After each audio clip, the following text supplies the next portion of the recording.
There we go. Okay, so we'll try and disconnect from this world as much as possible, just for the share, and then we'll connect back, and then that will allow us to connect back to this world and remain Halig. It's like that's the whole Indian of Shachris is mamash. We need to completely it's pashtus agashmias legamrei al manas that we can do our avoida, which is in the gashmias. But without the his pashtus, there's no chance. Anyway, okay, so we're chapter 2 in the Holy Sefer Tanya by the Alter Rebbe Rosh Zalman of Ladi, and I've called this chapter "The Godly Soul" and where it comes from. We're not going to really discuss the behavior of the godly soul. Like if you remember last week, we spoke about the animal soul, and we spoke a lot about like what it does and how it operates, etc., what it wants. The godly soul we're going to be talking about over many chapters. So the Rebbe just basically gets into where it comes from, what it's made of, and another few ideas as well. Just as a quick overview, chapter 1. Can anyone summarize the Nefesh of Bahamis in like one line that doesn't run on for more than like 25 words? Anyone can summarize the Nefesh of Bahamis?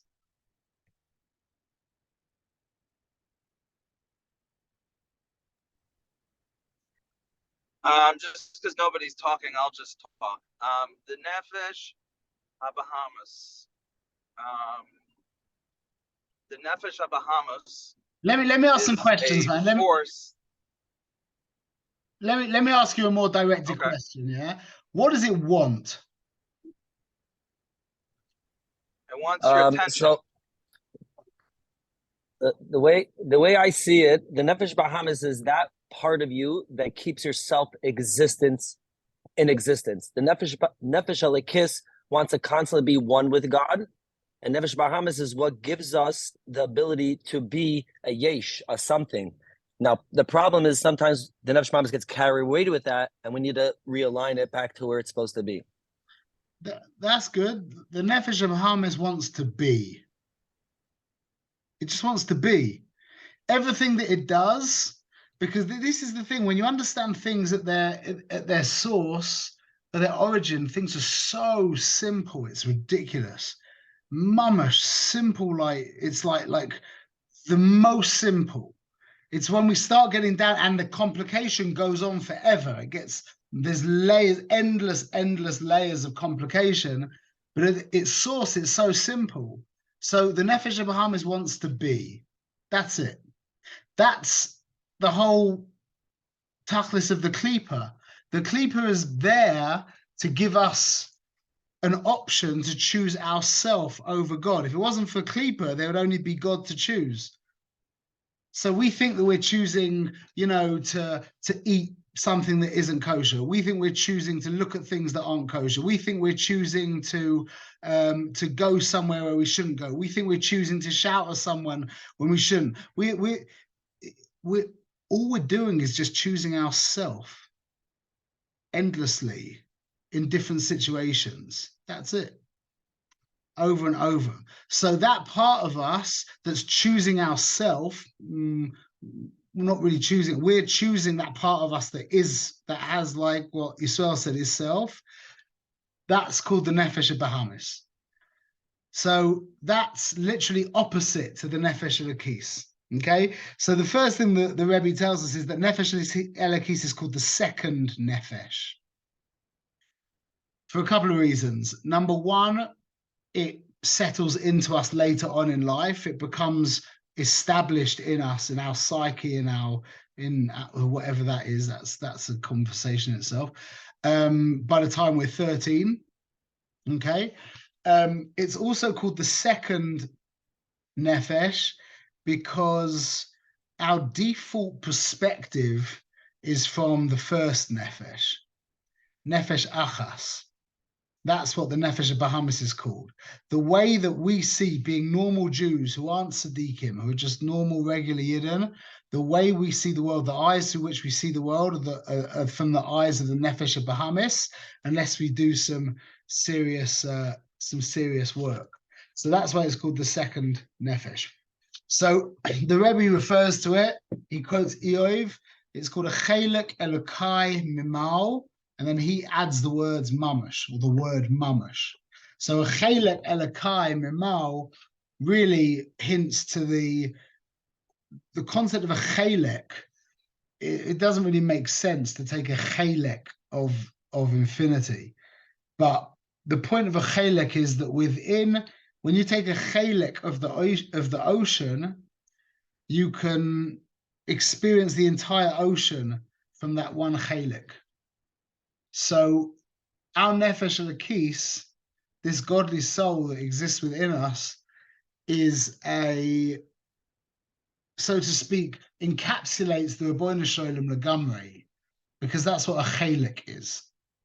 It's interesting because it says a Chelek Elokai Mimal, and part of the Masorah that's handed down is Mimal refers to where it comes from, because Al means above or like high, and then Me'al means from that, above that, and then there's Ma'al, which means above what's above the above. And that's merames to what we're going to talk about in a minute, which is called Chochmah Elah, which is Chochmah Da'atzilus, Loshna Kabbalah, which we'll talk about, B'ezrat Hashem.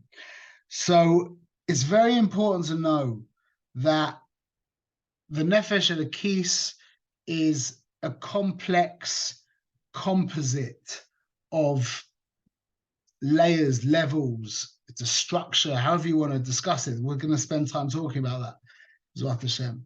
But the essence of the neshama, we'll call it the neshama, the Nefesh Elokis, the essence of the Nefesh Elokis is not of creation, it's of creator. It wasn't created. And that's why it's not scared of death, has no concept of death. Death is not relevant to a Nefesh Elokis bichlal. So this is the dichotomy that we live in, is the Nefesh Bahamis is ach v'rak, motivated by its fear of death, and the Nefesh Elokis can't relate to the concept of the fear of death bichlal. That's what we're dealing with. That's the two things we're juggling. So the question is, who are you? So I'll tell you, it's interesting because a Nefesh Bahamis doesn't have any free will. A Nefesh Bahamis can only do what's right for it. Now it could be an intelligent Nefesh Bahamis, and like we discussed last week, it's doing what's good for it, but it's realized that what's good for it is being good to others. But it doesn't have any free will. It can put aside its immediate selfish, what's the word? Gratitude, immediate selfish gratification for long-term selfish gratification. But it can't get outside of itself. It can't. It's like you can't pick yourself up by your payers. That's just the gug. That's where it is. That's where it ends. The Nefesh Elokis also doesn't have Bechira. The Nefesh Elokis only wants to be over the Shem. So what's Bechira? That's for class chapter 13. So B'ezrat Hashem, or 12 actually maybe. But Bechira now becomes possible because we've got a Nefesh Elokis and a Nefesh Bahamis. So we've got this one inner whatever that is scared stiff of not being, and therefore is doing everything it can to just be as much as possible. And we've got this other drive inside of us that couldn't care less about not being. It's completely irrelevant to it. And all it wants to do is to be nisbatel into its shoresh, which is the Ribbono Shel Olam. That's the world of the Jew, the inner world of the Jew. That's a to get that clear is worth everything, really worth everything. That will help you really work out like what, you know, how to play this game that we call life. So the inner aspect, the inner essence of the Nefesh Elokis is not created. We're going to talk about really the Rebbe only speaks about 3 levels: the Nefesh, Ruach, Neshama. We've heard these words, yeah, and probably everyone knows that there's also what's called the Chaya and the Yechida, yeah. Everyone's heard these words. So now there's a great moshel that Aryeh Kaplan brings. People have learned Inner Space. People who read the book Inner Space. Amazing sefer, tremendous sefer. I saw, just as a funny thing the other day, I davened at Shimon HaTzadik in the morning, Baruch Hashem, and there's a guy, a Sfardi guy, who's reading. It was Sefer Yetzirah, and I looked at the cover. It's like a nice book, Sefer Yetzirah, and it had in it Rabbi Aryeh Kaplan. And I look, it was translated from the English Sefer Yetzirah that Aryeh Kaplan wrote. Someone they translated it into Hebrew. Anyway, that's a side point. So he gives this amazing moshel of the glass blower. Anyone remembers the glass blower moshel? It's Moedik. So he says like this. It's a really amazing. He brings it from the Zohar. I didn't see it in the Zohar. A glass blower originally has an idea that he's going to blow a glass cup, whatever. Then he generates the air in his lungs. Then he starts to blow down the tube and into the vessel. Yeah. So the initial thought that the glass blower has to create this vase, whatever, is bound up, and you can't point to a thought in a mind. It's completely one with the one who's thinking it. That's what we call the Yechida. Then the Chaya is represented by the air inside the lungs of the glass blower. It's something separate. It's not him, but mamash, but it's completely consumed within him, and you could never find it outside of him. It's not relevant outside of him. Then you have the air that's on the lips of the glass blower. That's what we call the neshama. That's the interface between him and us, Yisborach. And then you have what's called the ruach, which is the air going down the tube. And then you have the nefesh, which is the air that's collected within the actual vessel. It's an amazing analogy, yeah, amazing moshel. So now, the Rebbe brings 2 Moedika analogies for the Jewish soul, for the Nefesh Elokis. Number 1, the fact that Hashem blew it into us. And number 2, that it was a thought in his mind. Now, we're going to go off on a tangent right now because it's a very important idea. Creation was created, Hashem created creation with speech. But the Nefesh Elokis that he blew into Adam HaRishon, it says, V'yipach ba'apav nishmas chayim. And neshama ata nafachta bi. The Indian is that Hashem didn't create the neshama. Creation comes through Hashem's speech, whereas the Nefesh Elokis was blown from him. The Zohar Kodesh calls the Aseret Maimoros, it calls them Mili Dehedyuta. Well, think of it like this. What was the point of the Aseret Maimoros? What was the point of it?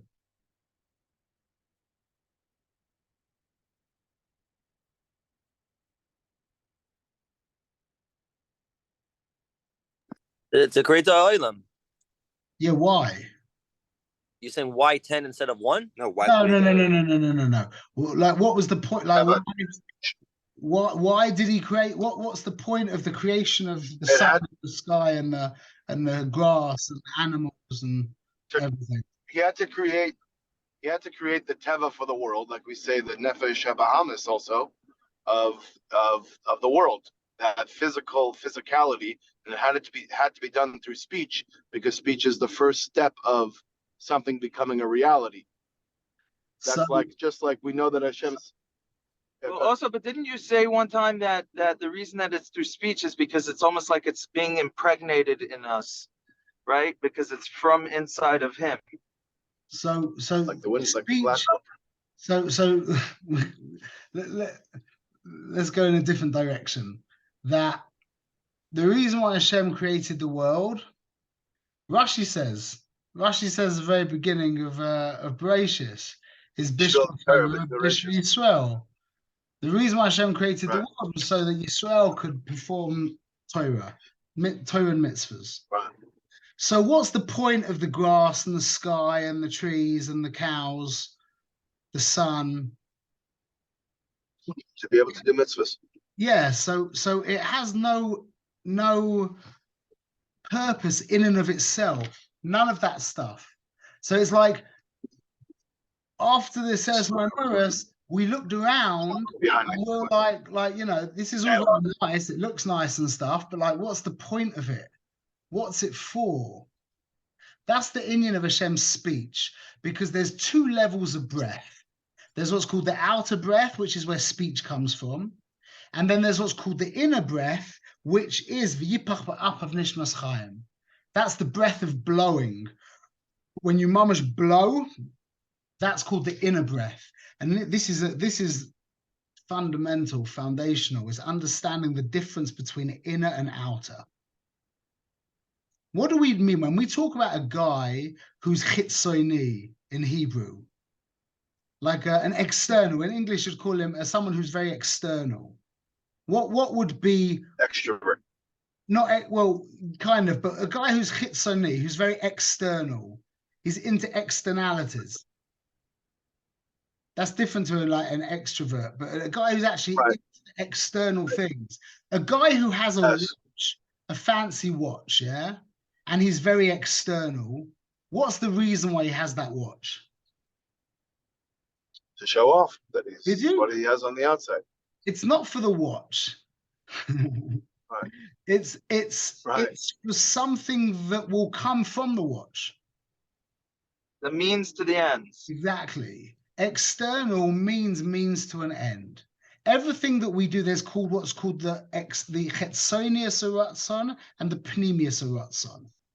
Pnimius haratzon is what you really want. Chetzonius haratzon is the means by which you're going to be masig what you really want. So that's why the world was created with speech. There's lots of reasons, but one reason. The world was created with speech is because it's an external breath. Hashem isn't interested in the world for its own sake. What's Hashem interested in? The pnimius breath, which is Nishmas Yisrael. That's called Shchinte. Hashem made reality just so that he could have a chasna. That's it. It's all about a chasna. It's all about a chasna between Kudsha Baruch Hu Shchinte, between Hashem and Klal Yisrael. Everyone's invited. If you want, everyone's invited to come to the chasna, and they can all, you can't have a chasna without a band and without lots of fanfare and beautiful food and a whole fancy place, But at the end of the day, it's all about the chasna and color. But the whole world is basically like a fancy wedding hall with all the guests, v'chule. But the point of reality is a wedding between Kudsha Baruch Hu Shchinte. That's called Klal Yisrael serving the Ribono Shel Olam Lishma. That's what it's about. So the inner will, Hashem's inner will, that's coming from what he blew into Adam. That's the inner will. You with me? That's the inner breath. Whereas speech is the outer breath, and that's just a means to the end. So it comes out that the Zohar calls the Aseret Maimoros, it calls them Mili de Hedyuta. like words of like divine batalim, like how do you translate? It's not so stark as divine batalim. Hedjid, no, Hedjid is like it means mundane. deputy is like secondary. It means Secondary, like mundane, yeah. It means like mundane. It's like Right. mundane speech. Right. Mundane speech. What's the divrei Torah? The divrei Torah is the Aseres Dibrus. It comes out that you think of it like this, just as a side point. Yeah, Hashem's creating the world through speech. Yeah, He's creating you through speech right now. You are one shtick, His speech. That's what you are. Yeah, except for the nefesh elokis, which is His breath. But everything else about you, you want to see what God's speech looks like. Just look at your hand, look at your arm, analyze yourself. Everything about you, that's just Devar Hashem. That's all it is, nothing else. Yeah. Kozman that we're not Makadish ourselves and we get sucked into the craziness of this world, we are forcing the Rabbeinu Shalom to speak divine Batalim. The minute we're Makadish ourselves and we get connected to reality, we're giving the Rabbeinu Shalom the schus of speaking Divrei Torah. Beautiful, no? Chazak. Anyway. So now, the first analogy that the Rebbe gives is of breath, yeah, and that's really meramis to the chaya, as we spoke. Remember the moshel of the glass blower, yeah. Now the next moshel the Rebbe brings is the seed, is the zera. That's meramis to the level of the yechida in the glass blower, the thought, the initial. It's not really thought as in like when we talk about thought, speech, and action. It's nothing like that at all. It's well beyond that. Conception. Yeah, it's interesting because conception is the word in English. It also comes from the word concept, which is the same thing. We need to read more, but the highest level. The highest level is oineg, but I don't know where you guys are holding with the Hebrew. So if I say something that you don't know the translation, will stop me. Yeah, but I'm just gonna talk how I talk, unless you tell me otherwise. So the highest level is oineg. I think we've spoken about this. It's like basically the highest level, and then we've got oineg becomes melubish in ratzon. Ratzon becomes melubish in seichel. Seichel in midas. And midas in levushim, in behavior, in thought, speech, and action. So the thought what we're speaking about here is definitely not the thought of levushim, the thought, speech, and action. We're talking about the thought that's comparable to oineg. So it's not to call it a thought, right. Completely a borrowed term. Thought needs oisius. This is many levels beyond oisius, even oisius dakas mamash. So the seed, it says, "B'ni b'choyri Yisrael, banim atem Hashem Elokeichem." Sorry. Can you say what Isis is? Sorry? Isis? Letters. Oisius. Sorry, Oisius. That when we talk about the seed, the Nishmas Yisrael being comparable to the zera. It comes down from the mind, and in modern biology, there's the endocrine system, which is like you've got the nervous system, which is like electrical, and then you have the endocrine system, which is like chemical.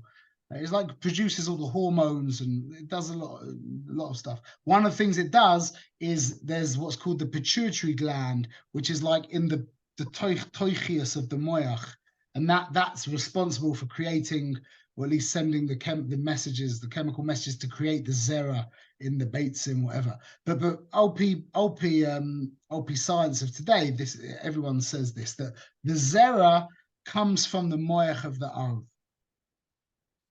Now, it's interesting because this is really a side point, but it's a moiridic thing. It's really moiridic. Is the when it comes to creating a child, by definition, the zocher needs to have rotzon. The nekeva does not need rotzon.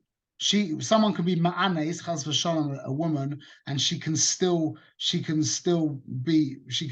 pregnated. Whereas the zocher needs rotzon.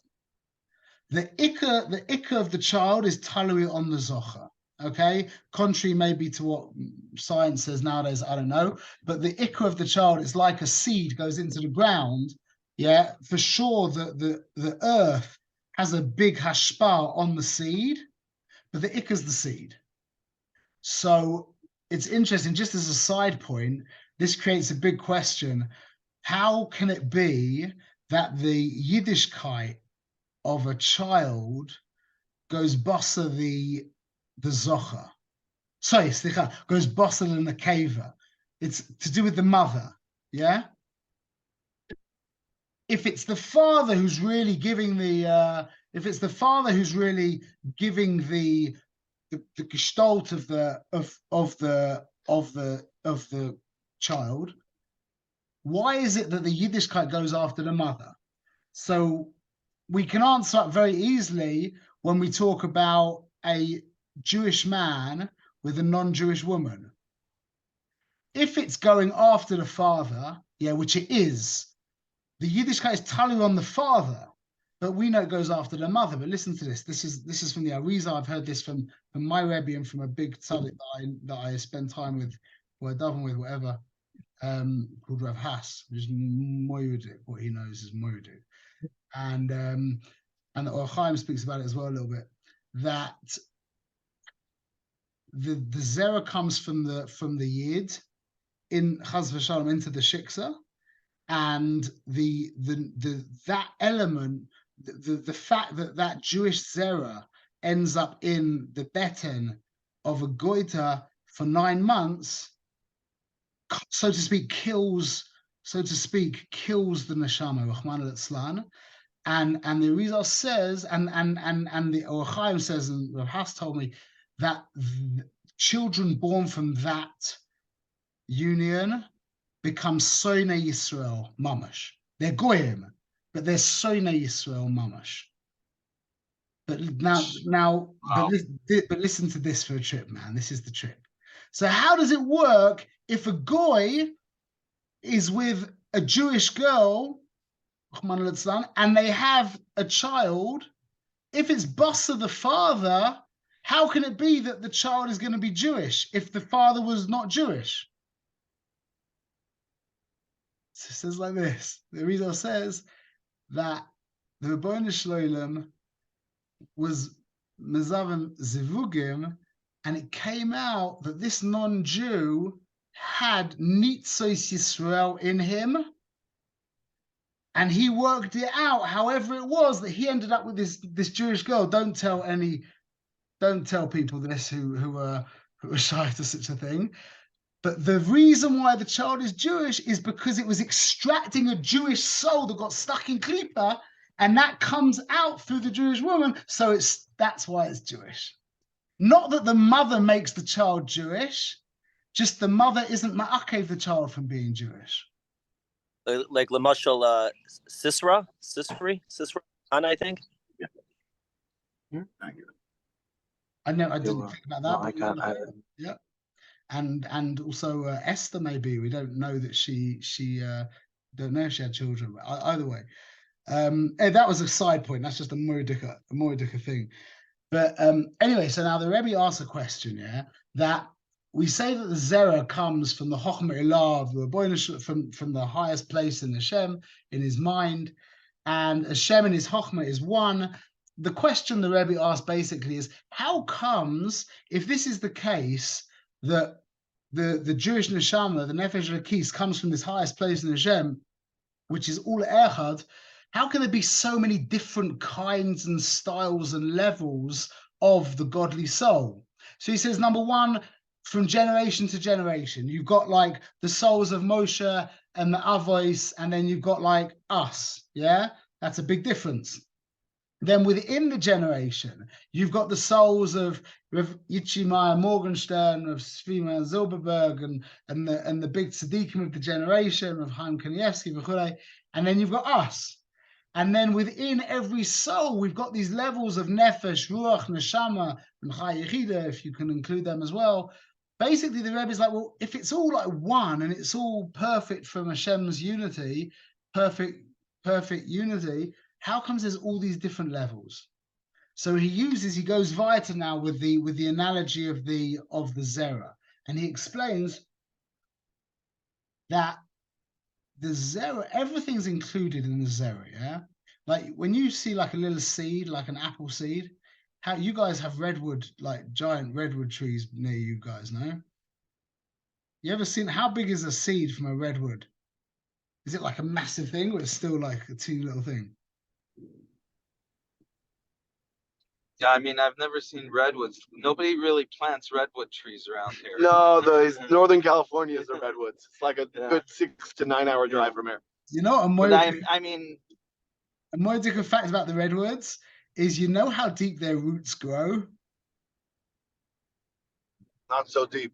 No, between like 5 and 10 feet. That's it. But they spread out over the way, and they all mingle. They all mingle with each other. Yeah. So They support each other. Yeah, amazing. Anyway, that's the side point. So the point is that really, when you think about it like conceptually, let's just take an apple tree. You take a seed, yeah, teeny little seed, and you throw it in the ground, and an apple tree pops up.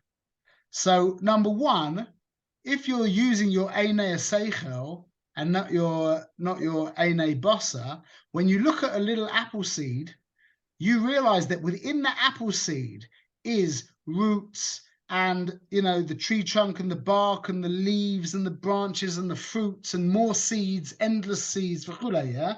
It's all there somehow miraculous in that little white thing. But for Keret as well, when you look at a tree, if you use your Einei Seichel, you can also be misboinen on the fact that really you're looking at a seed, just a seed that's become expressed.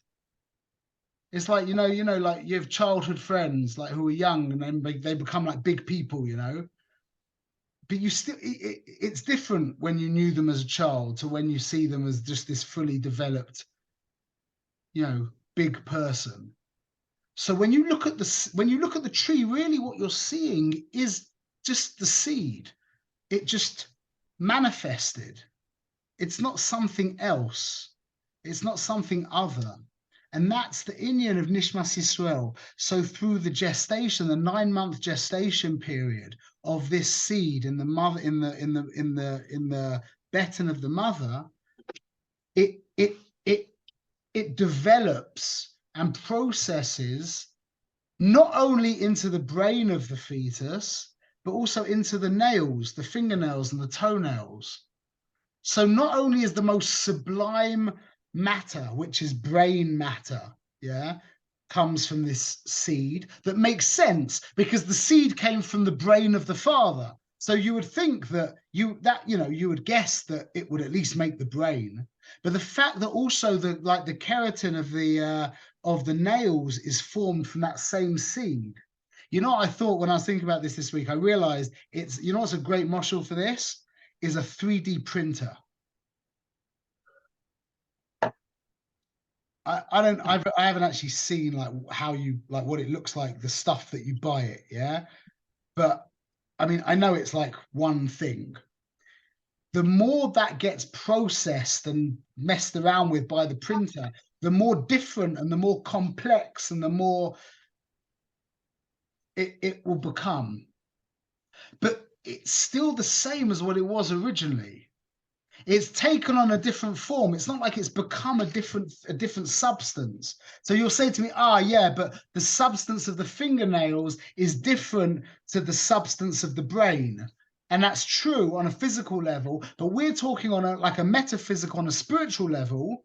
It's exactly the same idea, as it all comes from the same thing. It all comes from the same place. So it doesn't matter whether we're the lowest, whether we have a lowly neshama or we have the highest neshama. They're literally one and the same, just the lower neshama has taken on a different form. And the way that happens is the neshamas are born, like we said, in Chochmah, in Chochmah Atzilus, yeah, in Chochmah Elah. And then they kind of manifest in Malchus of Atzilus, which is the Shechina, and then they come down through the different Olamas of Bria, Yetzirah, Asiya, until they become embodied in this phenomenological world what we're in, that our senses are in. We really exist in all the levels simultaneously. But what happens is the neshama comes down from these worlds, and it takes on, as it goes through Bria, it takes on a shtickle Bria-ness. As it comes down through Yetzirah, it then gets Yetzirud. And as it comes down through Asiya, it takes on a feeling of Asiya. And that's what happens to the neshamas. That's what it means, a lowly neshama. A low neshama means that it came from exactly the same place as Nishmas Moshe Rabbeinu and Avram Avinu. Just as it descended down through the levels, it became coarser and it picked up more like sediment, so to speak. Just like the first, there's like the zygote of the fetus when the zera and the beitza become one, they like create immediately like one cell that divides into two cells. Those cells become the very toichias of the moichin. And then from there, after that divides into, I think it's like 16 or 32, then that kind of starts to create the lave. Yeah, but the point is that those cells, the first cells become the moichin, and then you have like the lave, and then all the other kind of very elevated. The final part of the process is the fingernails and the hair. That's the process of the neshama coming down. So now we've got an amazing definition of a tzaddik. What's a tzaddik?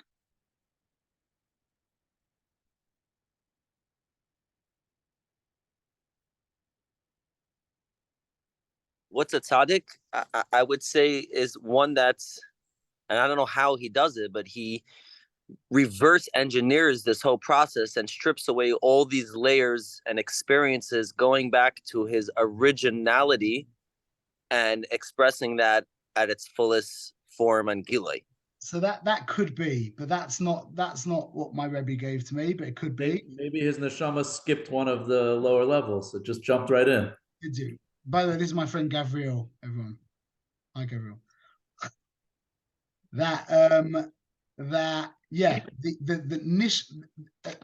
A genuine tzaddik whose neshama comes from Atzilus, which is very, very, very rare.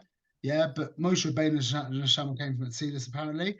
He skips through Bria, Yetzirah, and Asiya, and he ends up embodied in this world as his soul was originally in Atzilus.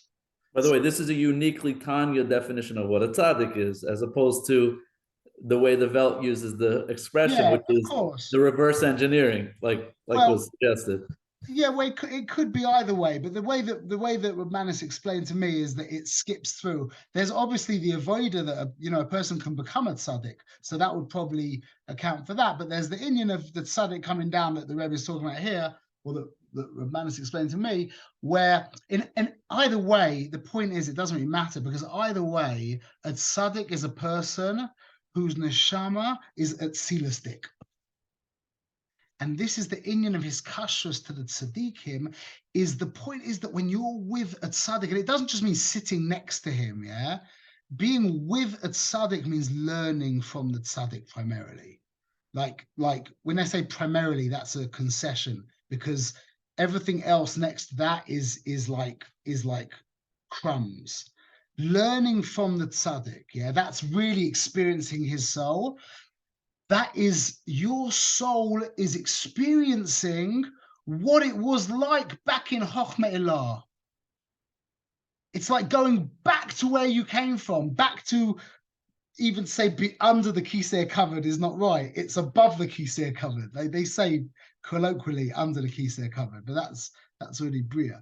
But we're talking beyond that in Atzilus Mamash. So the soul sitting, the regular Yid sitting with the tzaddik, hearing him speaking Divrei Torah, is like the soul going back to Atzilus and being with the Ribbono Shel Olam again. You remember I said to you that when you sit with a real tzaddik and you hear a tzaddik speak, you don't walk out and go, wow, that guy's amazing. You walk out and you're talking about the Ribbono Shel Olam. That's all the tzaddik is. The tzaddik is less than everybody else in the most elevated way. He's just, that's all he is. He's just an aperture that allows the Ribbono Shel Olam to flow into this world. And the Yidden can sit with them and remember what it means to be a Yid. What does it mean to be a Yid? It means that we are connected to why we are connected to the Pnimius Ratzon of the Ribbono Shel Olam, which is L'Shem Yichud Kudsha Brichu Shchinte. That's it. We're not caught up in anything else. Not even chesed and building hospitals and saving, feeding the poor people of Africa. We're not caught up in that bichlal. All we're caught up in is L'Shem Yichud Kudsha Brichu Shchinte. That means Avodas Hashem. If it means that I have to go to Africa and feed the starving children, if that's what the Ribbono Shel Olam needs, I'm here, I'm there. Give me the web address and I'll buy the ticket. If it means that I have to sit in shul all day and fast, I'll do that as well. That's what it means to be Jewish, to be connected to the Pnimius Ratzon of reality. So going to the tzaddik and being with the tzaddik and hearing the tzaddik, in Atzilus, you can't make any mistake that that's all it's about. There's no distraction in Atzilus whatsoever. So when I've heard people say before, like, I did this meditation, I went into Atzilus. You're like, oh, I experienced Atzilus. You're like, you experienced Atzilus? Like, there is no I in Atzilus. You can't experience Atzilus. That doesn't make any sense whatsoever. The minute you enter into Atzilus, yeah, you're not there. It's like a fight. It's like a match, like a little match. You throw it into the bonfire. You're like, where did that little flame go? You're like, I don't. It didn't go out, but anyway. So that's the inyan of being with the tzaddik. And that's why the pasuk says, or Rashi says, when the pasuk says to be davik to Hashem, Rashi says you should be davik to Talmidei Chachamim, because it's mamash the same inyan. You with me? It's moedik. So look, we've got another few minutes. This is now probably the most important part of the class now. The Rebbe talks about the levush of the Nefesh Elokis. Now, we're going to talk later, Perek 4, B'ezrat Hashem, about the Levushe Nefesh, the Levushim. Yeah, Levushim we translate in English as behavior, which is thought, speech, and action.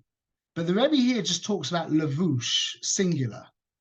Now, the concept of a Levush, a garment, is the interface between, well, how do I know that you guys are like relaxed and easygoing? Because the way you're dressed, basically. If you were there with a necktie and all done up, then I'd think you're completely different. That would be a different expression of who you are. So the clothes, there's loads and loads of moedic things about clothes, but the clothes on a basic level, on probably the most primal level, are a way that the person expresses himself. So there's what's called the levush of the Nefesh Elokis. And the Rebbe explains that the levush can be, so to speak, like responsive and refined, or it can be kind of coarse and what's the other word that I thought of? Like coarse and preventative from the expression. So the neshama wants to express herself through Torah and mitzvahs. If a person's finding themselves easily drawn to doing Torah and mitzvahs, that could very well be because they have a very refined levush. Yeah, the interface between the behavior and the neshama is responsive and pure, and allows a free expression of the nefesh elokis. There's also the idea of an irresponsive and coarse garment, which would prevent the nefesh elokis from expressing herself the way she wants to express herself. Now, this is the trip. What is that levush? Gabriel, we spoke about this before. Remind me. This levush is your koyach of machshava. Your thinking process, not your thoughts, your thinking process. You know anybody, I'm sure everyone, yeah? You know, this is just my own theory, but I believe it like mamash. Anybody knows somebody who, like, whenever they talk, it's just like everything's so complicated and like just, you just can't, like, to understand them costs you like 20 times more energy than anyone else. It could be that we're married to them, but I'm just joking. But everyone knows people, yeah, who they just, the way they think is so like, you know what I mean? It's like that. And this is my own thoughts from my own experience, is that I see that without exception, people's whose thinking is like that, tell me if you agree with me, yeah? People's whose thinking is like that, their lives are actually like that. Crazy things happen to them the whole time. They get into wacky situations, weird things always go wrong, and v'chule, v'chule. You hear what I'm saying? I haven't like done any like Akira's into this, yeah, but I see it in my life with the people that I know who think in a very complicated, like crooked way, not crooked like as in like a evil or dishonest, but like a funny backward way. Crazy funny things happen to them the whole time. This is mamash the inyan of the levush of the neshama. When our thinking is salul, and our thinking processes, not our thoughts, that our thinking processes are clear and simple. That doesn't mean we can't abstract and think about complicated things. But when we think about complicated things, they become simple, especially to other people. Like, everybody knows there's teachers who, when they explain things, you're like, wow, that's so clear. I really understand that. And then there's other teachers that you're like, sitting there bending your head trying to understand what they're saying. Yeah, this is what we're talking about. Now, this is the trip. What determines the levush of the neshama?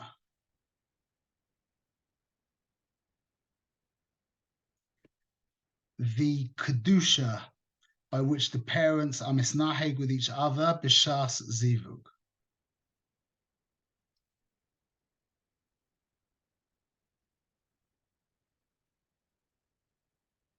The more selfless and the more tsanua that we are with our wives, b'shas zivug, when we're bringing the neshama down into the world, is what determines the levush, not the neshama. The neshama is determined by the Boyer Shalom exclusively.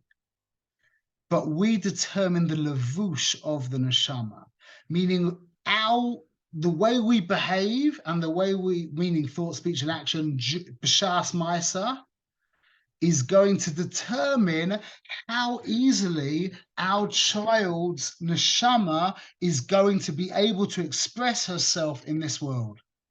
Is there anything you do after the fact in case I didn't have the best, now that you're teaching it to me now, to go back in time? So yeah, asking for a friend, obviously. Thank you. So listen, the nechama is in the fact that it's called a levush. That's a very, very comforting thing to know. Why? Because levushim, you can take them on and you can take them off and put them on. So the fact that a child has a heavy lavouche and a coarse lavouche and an unpure lavouche, yeah, you can definitely, and that's your job as a parent, really. That is your job as a parent, is to help them refine their lavouche. That's called chinuch bonim. So it definitely doesn't end after the Maisa. But just to mention something very beautiful and finish here, that we say in the Gemara in Sota, yeah. Remember what we just said about, everyone agreed with me, by the way, that the people they know who think funny, their lives are like that. People agree with that statement or not? I can't hear. Yeah, I think, I mean, from my experience, it's like not questionable. Yeah.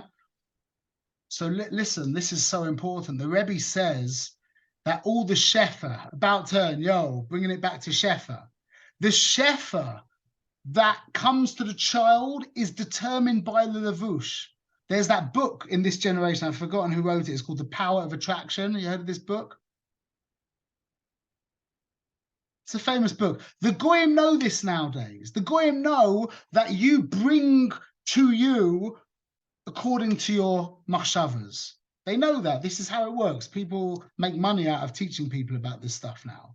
Meaning that all of the shefa that comes to the neshama is also a product of this lavouche, of the thinking processes of the child that was determined by our kedusha with our wives, b'shas zivug. Now listen to this, Moedik, from the Gemara in Sota. Amar Reb Yehuda Amar Rav, Abayim Yoim, Koidem Yitzias Vlad, Bas Koil Yoitzeis Voimeres, Bas Ploini Le Ploini, Base Ploini Le Ploini, Stay Ploini Le Ploini. Yeah, everyone's familiar with that Gemara, yeah? Says Reb Yehuda Amar Rav, 40 days before you... I'm familiar with the song, but I didn't know they made it a Gemara. Oh yeah, no, they did. It was a few years later, but they made it. They did. It's just like when I heard somebody praising Rabbi Tatz about something he said in front of a Rebbe, and the Rebbe turned around and said, "Well, that's amazing. Reb Shimon must have got it from Rebbe Tatz." Anyway, so he says, "Aboim yoim koidem yitzias avlad bas kol yotzes va'omeres." So and so will marry bas ploini to ploini, base ploini to ploini, stay ploini to ploini. Yeah, his wife, his house, and his business. What happens 40 days before Yitzias Vlad?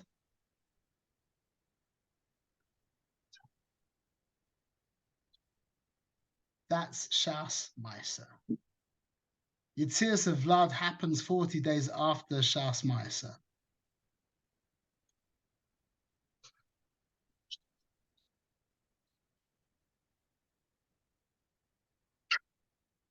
What would you do with that information? There's a whole lot. It's a whole new perspective. The whole thing is, it's just like anything in Chassidus or anything, we're learning the depths of the world and the Torah and how the world is meant to work. You learn it, you internalize it, and now when you're going through those moments, even when you're being intimate with your wife, you have a whole new machshava, a whole new mission, a whole new intention, a whole new right. It comes out that the chinuch banim begins when you go and pick your wife up from the mikveh. That's when the chinuch banim begins. And you should beg the Bono Shalom before, beg him that it should be b'kedusha, b'tahara. It should be about her. It should be mamash, it should be as tahor and as tznius as imaginably, more than you could ever imagine it to be. But this is really so I want to just finish on the opposite point that I think we need to really take chizuk from, is we have so many of these vortlach, like the Rosh Hashanah vortlach that scare the hell out of everyone. Your whole year is determined by Rosh Hashanah, and if you sleep for an extra minute, you're gonna die, and v'chulei, yeah. And on mitzad echad, it's true, but mitzad sheni, you can fix everything. after the fact. And this is a very important point, what Shia mentioned, and what we just said in response to that, is that it's called a levush. And even though there's so much riding on our zivug, it can still be rectified afterwards, just because it's such an asayan. It's such an asayan. So just, you know, to appreciate that, you know, it's there's always tikkun. And I think in a lot of ways, when you know that, when it takes the pressure off, you know what I'm saying? Like when you're like when like for Rosh Hashanah, when all it is like, if you do anything wrong in these 48 hours, you're going to be living with these for the rest of the year. Yeah, you're like, it's paralyzing. It doesn't help you. Do you know what I mean? Maybe a mere people it helps, but if you can relax a little bit and know, look, you're going to do your best, and it's important to do your best. But if you screw up, yeah, it's not the end of the world. It makes it easier to perform. Do you know what I'm saying? That's what I feel anyway. When you let go a little bit of the lachatz, it's interesting that hatzlacha and lachatz have got the same, it's the same shoresh of letters. Yeah, but they're in a different order. So you do need lachatz. To be matzliach, you need lachatz, but just enough. Too much lachatz and you won't be matzliach. But without any lachatz, you also won't be matzliach. So we need to make a balance. Anyway, that is an introduction to the Nefesh Elokis. Shkoyach. Shkoyach.